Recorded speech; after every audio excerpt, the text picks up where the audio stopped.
Hey, thanks for stopping by my channel. In this video, we're going to be covering 5 tips and strategies to help you become an ethical hacker. So the first tip is going to be understanding the difference between active and passive learning, and then how to use both of these for your best advantage. First is going to be passive learning. The way you learn passively is by watching some sort of tutorial, maybe an IPSec walkthrough, or you're reading a blog post or some kind of book, because in passive learning, you're usually only able to retain about 20% of what you watch or what you read. And this is helpful because you may come across similar things out in the wild in the future, and you'll remember, hey, I read something about this, and you can go search for it.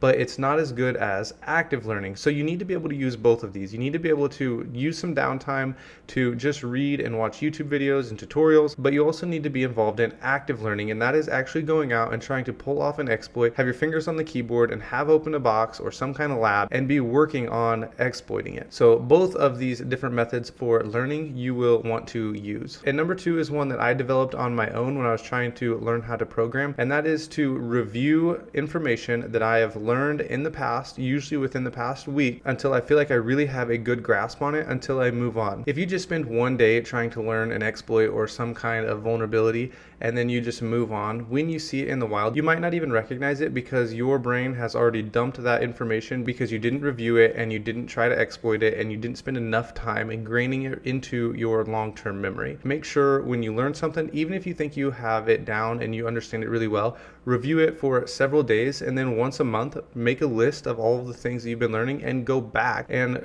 go over a lot of those different concepts, read your notes, and make sure that it is there and it is in your long-term memory. One of the worst things you can do is just watch a tutorial or go through some kind of video and say, okay, I understand how this works. I don't need to go practice it. I can move on to something else, because chances are when you see it in the wild, you might not even recognize it and you'll just blow right past it. And number 3 is one of my favorites, and that is to teach yourself what you've already learned. It sounds kind of redundant, but when you learn something, let's say you learn server-side request forgery, go sit down and make notes as though you're going to teach this to somebody, and usually like you're going to teach it to yourself, because when you can organize your thoughts well enough in some kind of PowerPoint or in a note format, then when you go back and you reread those notes, you should be able to understand what was going on and how to pull off the exploit.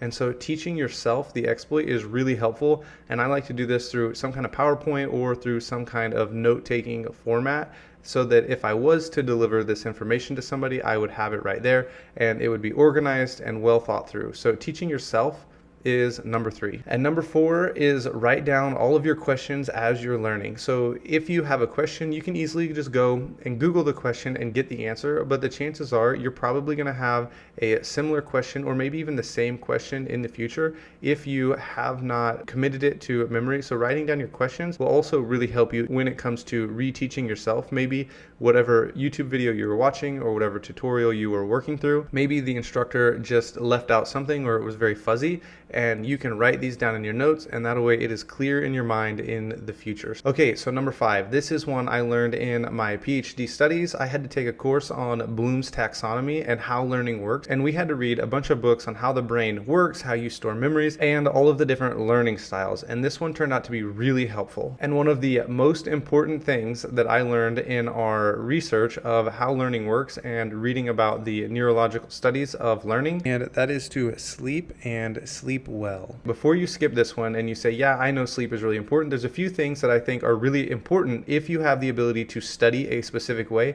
that is really going to help you learn ethical hacking in a better way.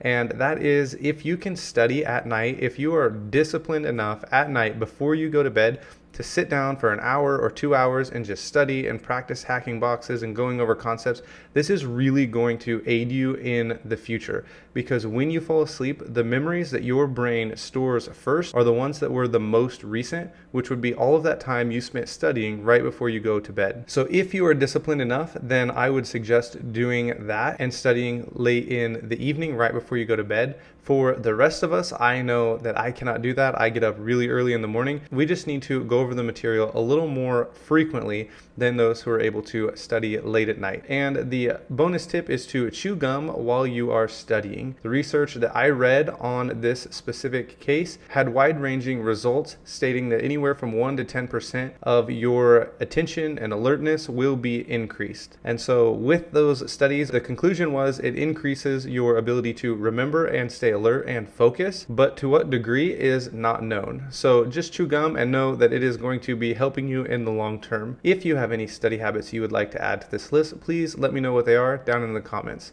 Thanks for watching.